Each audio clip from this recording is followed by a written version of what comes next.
this much energy on a Monday in a while. Well, it makes sense now. Yeah, what's up? So everyone's all like, this weekend I had a bunch of texts because last week I felt like dog. I mean, I just did not feel good. And I had all those shorts coming out because I just partnered with a new programming company or a new software company out of the country that saw the show and wants to help it. And so all these are running. Well, I had a text come in. And it was from one of my good friends. He said, man, I said a prayer for you. You don't look like you're feeling good at all. You know, and I'm like, did I? Like, I thought I had like I had like an Ativan dream or whatever you call them, because I thought, did I leave the house, you know, when I was asleep? Right. But ever since then, you know, I had all this energy today and I thought I got the show set up, and then Electric Avenue turned into the election night music is the button I pressed initially. So you're too good for political theme songs, you know? I appreciate that. Every time you come on the show, it's raining. I think we got to change this up. Weird. Yeah. They just want you to have more time with me. They know that you're slower on a rainy day, right? That's exactly right, yeah. Well, we were talking before this segment about just some of the weather patterns that can come in. You know, with our region being just as wild as it can be in the wintertime, sometimes, is there anything like freezing rain or like hail that you really got to watch for these solar panels in terms of like damage wise, or in terms of just, you know, energy, you know, conservation wise, or just energy usage? Sure. So like when it comes to damage, that's pretty uncommon actually. Is it really? Yeah. Most of the solar panels that are on the market, and especially the ones that we install, are rated for 1-inch hail at 80 miles an hour or so. Oh. You know, anything bigger than that, of course, is going to damage basically anything. So at that point, you have an insurance claim, right, and you had damage on the rest of your house anyway, right? And cars, et cetera, et cetera. But then as far as like weather patterns and things like that prevent you from making energy, that's usually taken care of by things like your net metering program, if you have one available, battery backup, and then of course your generator, just like you would have a power outage at any other time. Mm-hmm. So like, for instance, if you have solar only, which is what most customers in the area have, right? Solar only on the grid. If your panels are covered with snow or ice and they're not able to produce energy, you're just going to rely on whatever that net metering bank you had in the grid was and your grid power, right? Really cool. And then if you have backup power installed as well, your battery bank is going to help you out during those power outages, essentially is what you'd be experiencing there. Or, you know, just not producing enough power. And then if you have a full on power outage, including grid and solar, your battery backup and or generator would help out with that. So when it comes to, you know, just net metering, is there, I don't think I asked you this, is there ever a rollover drop off period to where, like, let's say you've been saving up all this energy because it was just a great year. You know, we had one of those weird winters where it was 65 plus for 3 months, you know, very little rain, very little cloud cover. Is there ever a period where, you know, like after 2 years of having X amount of, you know, rollover energy, you know, in that bank, do they take it away ever? It's actually 1 year. Oh, is it? Yep. So with Ameren, Illinois, it's 1 year. I'm glad I asked this question. Yeah. Then, you know, there are some other utility companies, particularly co-ops and stuff, that are not solar friendly, especially, you know, they might not have one at all. Does that ever really happen to where you're still over after a year? Does that happen quite a bit? Where you roll over after Yeah, like, do you know what I'm saying? Where they have to, like, where you hit that 1 year mark, does that happen quite a bit? Ideally, you're going to hit that just a little bit every year. Okay, right? really cool. So whenever we design a system, let's say you need 25,000 kilowatt hours a year, right? We're going to make you a system that's going to get you 105 to 110% of that. So that even if there's, you know, bad weather, you know, our design fell a little bit short, you know, that's not likely to happen, but it's possible. But we're going to overdo it just a hair so that you've got that window where even if you did fall short that year for whatever reason, you're still going to produce more than you needed on average. Really? Right? Yeah. Now that design philosophy is changing this coming year. As you know, we've talked about the net metering change and all that, but under the 1-to-1 program, that's how we would do that. Now, with that design change, you know, has it really changed all that much? You know, has it been a complete overhaul really to how you guys design your systems with this net metering? Or has it been really just a little bit of a speed bump and really just the design process? I mean, for me, it's more of a speed bump because we already know what the answers are. That's what I was saying. Right? Yeah, that because you guys are ready for this. Yeah, it's fine. But it's the customers moving forward are going to do one of two things. They're going to get a smaller system than they would have normally, and just offset a very limited amount of their power, usually about 50 or 60%.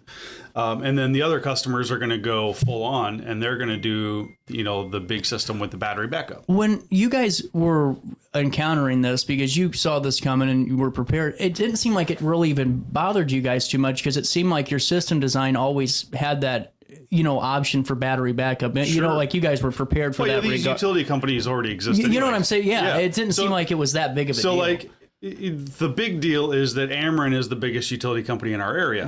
Right. That's the big deal. Now they have a similar net metering program, or lack thereof, to most of the utility companies in Southern Illinois. So we're just all on the same page now. Really cool. No, I was reading something the other day, and it kind of went back into your pergola product. Is this new bifacial solar panel? Does this actually harness more sunlight, or have you guys looked into these really too much? Do they harness more? We reserve those for solar ground mounts, pergolas, things like that. And basically what they do is they're able to capture sunlight on both sides of the panel. So like reflective light too? Right, yeah. So these panels are kind of cool because when you look up at them, you can actually see the cells from underneath. And then around that, instead of either being black or white, it's clear. Wow. Right? So everywhere, you get your little squares on the solar panels, those cells that are in there. In between all that, they're able to pass through light. And so whatever reflects back is also able to collect energy on the backside of those cells, because it's the same architecture.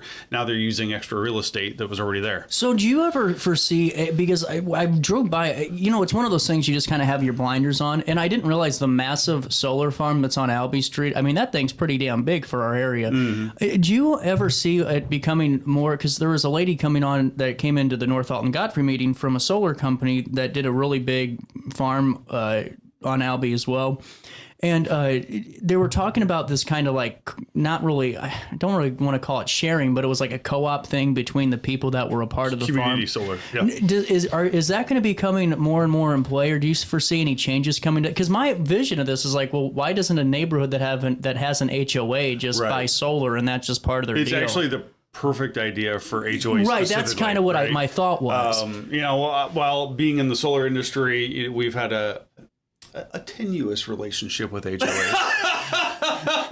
Very loving, very loving. In the past. But with that said, like, that is the perfect idea for them, because it is a shared program.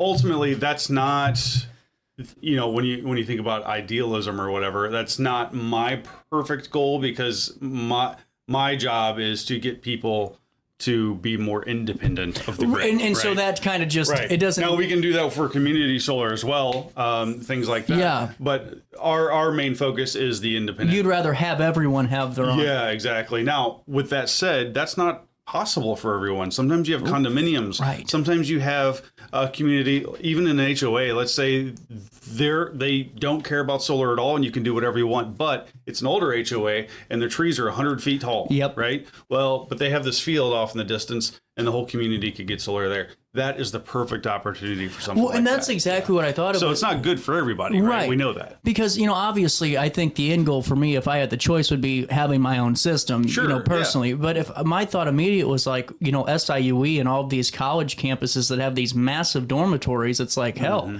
why aren't we just, doing or the big solar flat roof on all those buildings as well, Perfect, because all of them are paying electric bills anyway, you might as well just do this together. Right. Really cool stuff. Okay. So whenever we're talking about solar coming up in 2025, obviously, if you guys are waited now to save big on net metering, if that was what you guys wanted to do, that's pretty much all said and done. But 2025 is rolling around the corner, and what do you foresee happening? Are there anything that you guys are kind of keeping your eye out for legislative-wise, or just from what you've heard that you guys have to be privy to? Not really. So nothing like net metering, anything big like that this year? No. This year, so we know what we're in. The new net metering program is kind of set in stone now.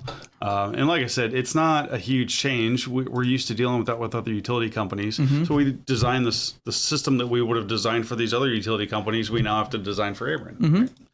Right? And so those customers are going to get more with their system is really what it comes down to. They are going to pay a little bit more. The return's going to be a little bit less, but they're still going to save money, and they're still going to have more than what previous customers had in backup power. Yeah. right? Well, and now I was also just the solar products are becoming more and more available. It seems like to consume. And we like can do whole home backup for more homes now as well. That's Right. the main thing, right? So previously, batteries, they couldn't say jumpstart your air conditioner because there's this thing called locked rotor amps. It takes a lot of power to get that thing turning.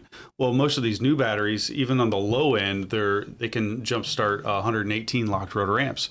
That covers almost all air conditioners we run into. Now, if you have multiple air conditioners, that is a little bit different. Well, and honestly, what I think so cool too is, I mean, just seeing it's not today or tomorrow, but like products that were almost thought to be for, you know, the richer organizations or people, you know, like the solar products that, you know, were roofs or, you know, maybe some of the newer stuff a couple of years ago. It seems like the price is starting to drop a little bit. It's attainable. Yeah, you know what I'm saying? Yeah. That's where I was kind of fishing towards is that it's not one of those where you're got to be the ritzy Beverly Hills couple to have the roof, you know, or to have this product. It seems like they're all becoming more and more obtainable. Right. So, like, I mean, for instance, yes, I own a solar company now. I don't make a ton of money, right? But, you know, even putting in perspective, I bought solar when I was a sales rep at another company. Right. You know what I mean? Like it's completely attainable. It's a middle class thing. It's not not a 1%er thing. Well, like even like I said, like I was looking at some of the new stuff like Tesla's making. It's so cool. Like you know, it's cool. The roof is still expensive as hell, but eventually I think that's going to become an affordable product. It will, yeah. And I mean, and those are fringe technologies. And what's that? Just because I'm not fringe? Well, just because it's like it's that is on the I get edge, you. right? Okay, I get you. And so once those things basically.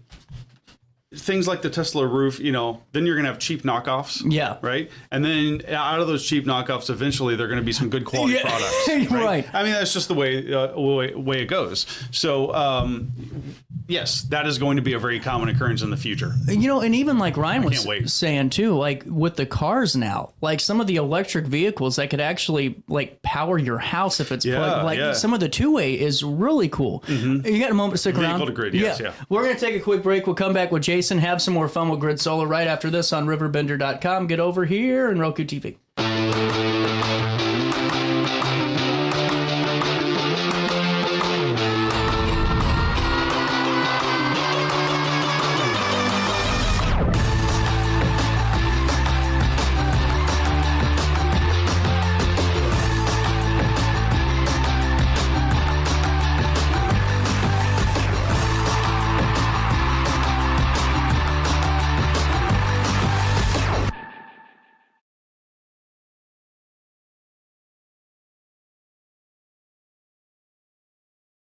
I set the thermostat so my house would be warm when I got home from work, but the kitchen is still cool. At Barrett Heating and Cooling, we stand behind every Linux system we sell. My dealer said he'd take care of everything. At Barrett Heating and Cooling, we understand everyone wants prompt, professional service. Turns out it wasn't my furnace after all, just a little something blocking the vent. Pretty smart dog if you ask me. For service you can count on, call Barrett Heating and Cooling. Lennox, innovation never felt so good.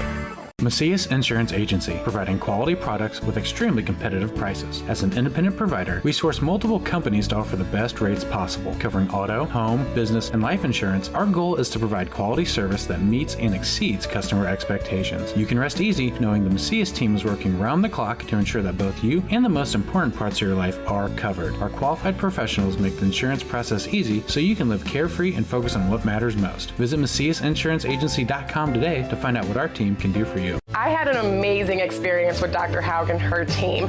I came here when I was 10 years old to get my braces on. Now I'm 28 years old, braces off, and I get so many compliments on my smile. It's helped me thrive in my career as a news reporter, and also as Miss Missouri USA, I took the stage with confidence, knowing my smile was gonna make me look like $1 million. I've never felt better and more confident because of my smile.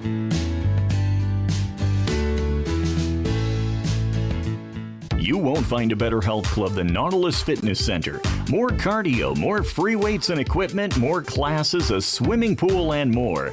If you're serious about your health and want to make a change, then stop thinking about it and visit Nautilus Fitness Center on Industrial Drive in Alton. Don't fall for the hype you get from the other health clubs. Nautilus is the Riverbend's premier health club. has been for years and will be for years to come. Get to Nautilus Fitness Center and get started on a healthier new you.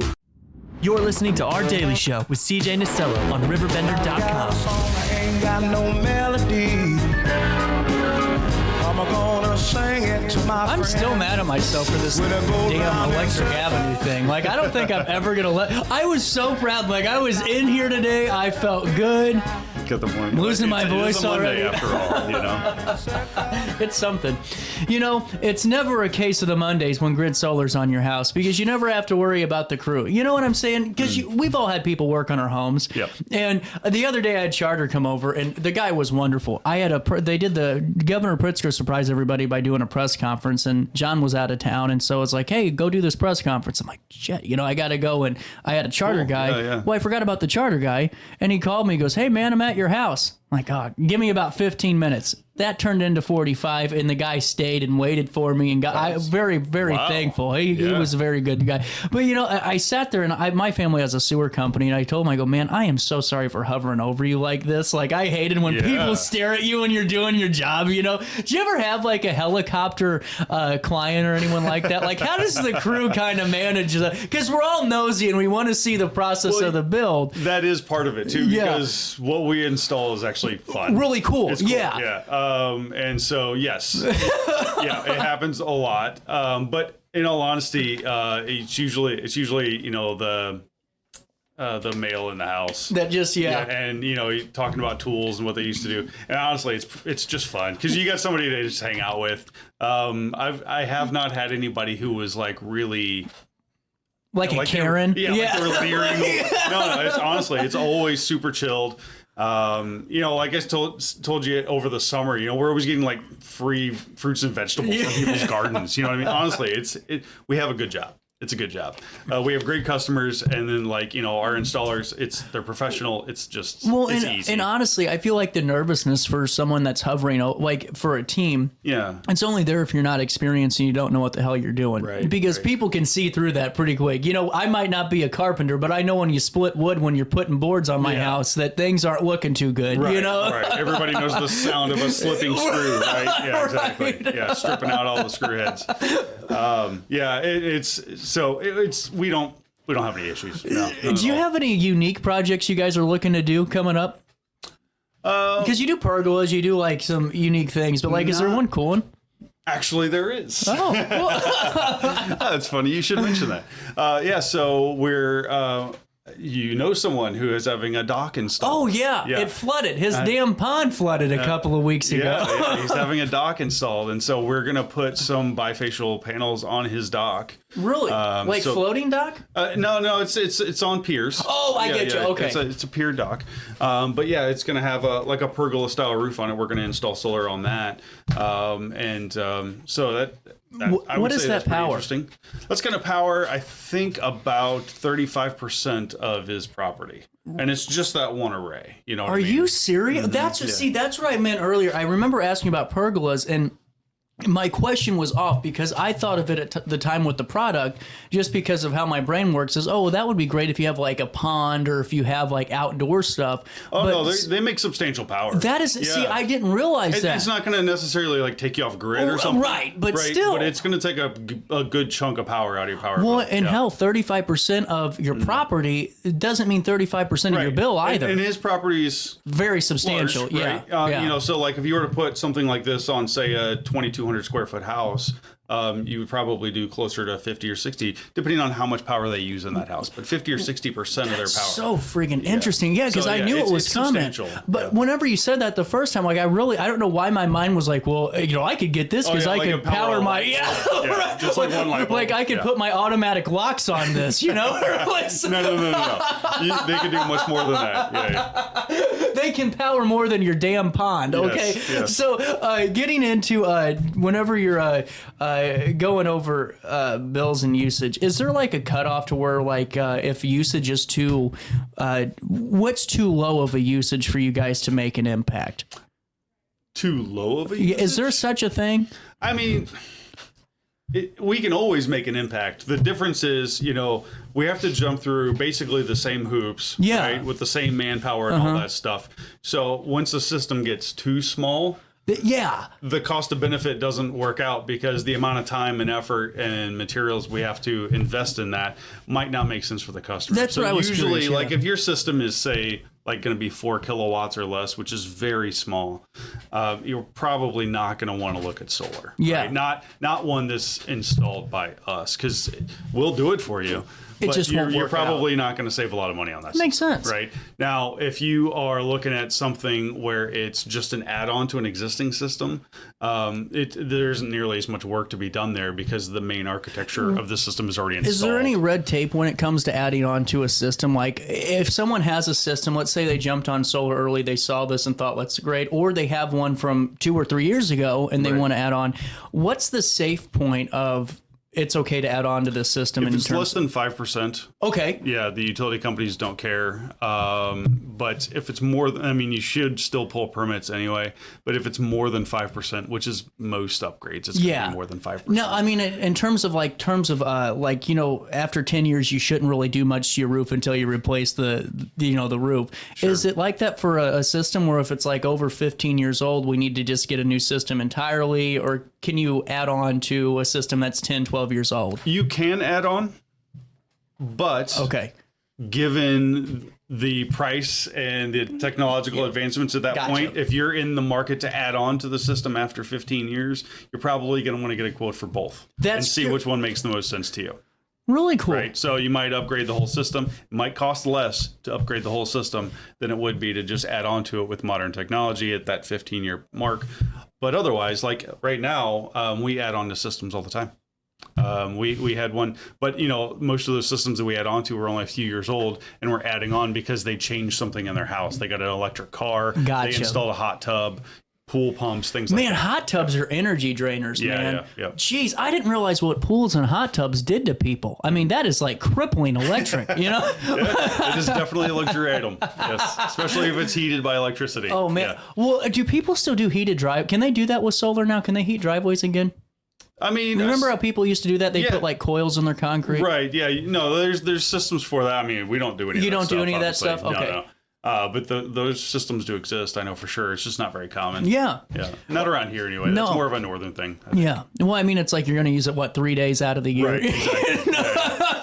Yeah, we'll get that one ice storm every 10 years. Yeah. No, I was talking to Ryan, and I think the big takeaway too for people in Alton and Edwardsville and even in St. Louis is there's all these beautiful homes that people want to buy, but the biggest fight was how are we going to pay this damn electric bill all the time? Because electric was, especially in these Middletown homes that are 5,000 and 6,000 square feet that are all 1,800 builds. Right. It was like the geothermal unit, and then how can you do this?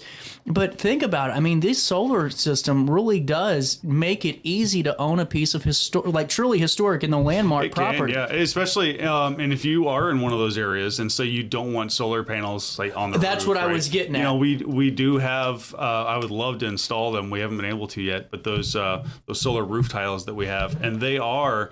You can get them in the dragon scale, the diamond shape. And really cool. Very cool stuff. 40-year warranty. And it's not a Tesla product. Right. It's a German-made product from SolarTech. Pretty cool. SolarTech's a pretty high. Just being up front, we haven't been able to install one of these sets yet. But man, I would love to because they are very cool. Okay, now I'm finding my purpose with Grid Solar here. I'm finding my calling. So hold on here. I got a lot of you third warders out there in Middletown. I think the biggest thank you I could give to the Grid Solar folks is that one of you decides to be the first to take the plunge on the roof. What about you, Liz? Would you do roofing tiles that are solar?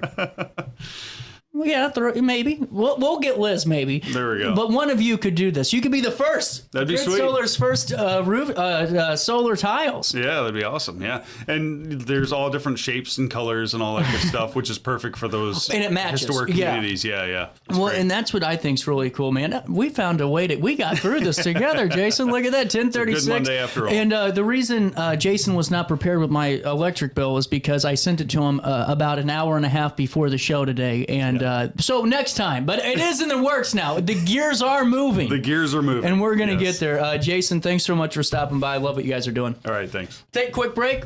We'll come back. More Daily Show on a Monday after this.